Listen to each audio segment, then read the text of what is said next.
Welcome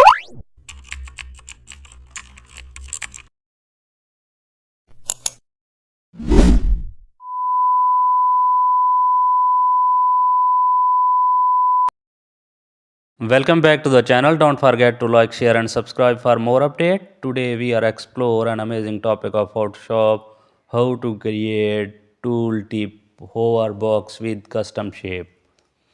Create a new Photoshop document and select the custom shape tool. Choose a rounded rectangle shape and draw the tooltip box.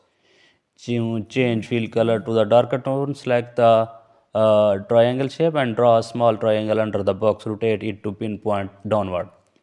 Align it with the center of the box. Add shorter tooltip text inside. Adjust text size and padding. Group the box and triangle. Double click the group main shape and add drop shadow. Then press OK. Zoom out to preview. Tooltip looks UI ready.